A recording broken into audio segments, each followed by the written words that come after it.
ಆಂತರಿಕ ಕಚ್ಚಾಟದಿಂದಲೇ ಕಾಂಗ್ರೆಸ್ ಸರ್ಕಾರ ಪತನ ಹೇಗಂತ ಜಗದೀಶ್ ಶೆಟ್ಟರ್ ಅವರು ಹೇಳಿಕೆಯನ್ನ ಕೊಟ್ಟಿದ್ದಾರೆ. ಒಂದು ಗುಂಪು ಸಿದ್ದರಾಮಯ್ಯರನ್ನ ಕೆಳಗಿಳಿಸಲು ನೋಡ್ತಾ ಇದೆ, ಮತ್ತೊಂದು ಗುಂಪು ಕೆಪಿಸಿಸಿಯಿಂದ ಡಿಕೆ ಅವರನ್ನ ಕೆಳಗಿಳಿಸೋದಕ್ಕಾಗಿ ನೋಡ್ತಾ ಇದೆ. ಕಾಂಗ್ರೆಸ್ನಲ್ಲಿ ಆಂತರಿಕ ಕಚ್ಚಾಟ ಜೋರಾಗಿಯೇ ನಡೀತಾ ಇದೆ.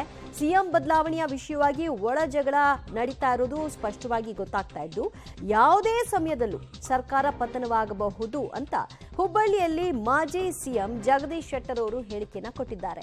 ಎರಡೂ ಕಡೆಯಲ್ಲೂ ಸಿದ್ದರಾಮಯ್ಯ ಮತ್ತು ಡಿಕೆ ಶಿವಕುಮಾರ್ ಇಬ್ಬರ ಕಡೆಗಳಲ್ಲಿಯೂ ಕೂಡ ಅವರನ್ನ ಇಳಿಸಬೇಕು ಹುದ್ದೆಯಿಂದ ಅನ್ನುವಂತಹ ವ್ಯವಸ್ಥೆಗಳು ನಡೀತಾ ಇದೆ. ಸೊ ಇದರ ಪರಿಣಾಮ, ಈ ಆಂತರಿಕ ಕಚ್ಚಾಟದ ಪರಿಣಾಮವೇ ಸರ್ಕಾರ ಪತನ ಆಗುತ್ತೆ ನೋಡಿ ಅಂತ ಜಗದೀಶ್ ಶೆಟ್ಟರ್ ಹೇಳಿದ್ದಾರೆ.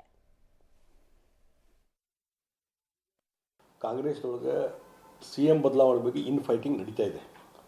ಯಾಕಂದರೆ ಅವರು ಅಧಿಕಾರಕ್ಕೆ ಬರುವ ದಿವಸ ಅಧಿಕಾರದಕ್ಕೆ ಏನೋ ಮುಖ್ಯಮಂತ್ರಿ ಸ್ಥಾನ ತೆಗೆದುಕೊಳ್ಬೇಕಾಗಿತ್ತು, ಇವರು DCM ಸ್ಥಾನ ತೆಗೆದುಕೊಳ್ಬೇಕಾಗಿತ್ತು.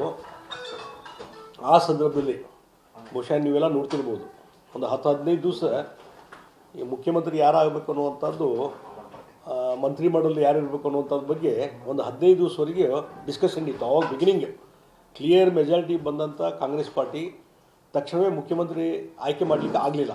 ಒಂದು 10-15 ದಿವಸ ತೆಗೆದುಕೊಂಡ್ರು, ಡಿಲೇ ಆಯಿತು. ಆ ಸಂದರ್ಭದಲ್ಲಿ ಏನೋ ಒಂದು ಅಗ್ರಿಮೆಂಟ್ ಆಗಿದೆ ಅನ್ನುವಂಥದ್ದು ಅವತ್ತು ಎಲ್ಲ ಕಡೆಯೂ ಮಾತಾಡ್ತಿದ್ರು. ಅವರೊಂದು ಅರ್ಧ ಪೀರಿಯಡು, ಇವರೊಂದು ಅರ್ಧ ಪೀರಿಯಡ್ ಅಂಥೇಳಿ. ಈಗ ಬಹುಶಃ ಮುಖ್ಯಮಂತ್ರಿ ಒಂದು ಹಂತದಲ್ಲಿ ಇತ್ತೀಚೆಗೆ ಒಂದು ತಿಂಗಳಿಂದ ಒಂದು ಸ್ಟೇಟ್ಮೆಂಟ್ ಕೊಟ್ಟರು. ಅವರು ಹೈಕಮಾಂಡ್ ಹೇಳಿದರೆ ನಾನು ನಡ್ಕೊತೀನಿ ಅಂಥೇಳಿ. ಆದರೆ ಎಲ್ಲೋ ಒಂದು ಕಡೆ ಅಂಡರ್ಸ್ಟ್ಯಾಂಡ್ ಆಗಿದೆ ಅಂಥೇಳಿ.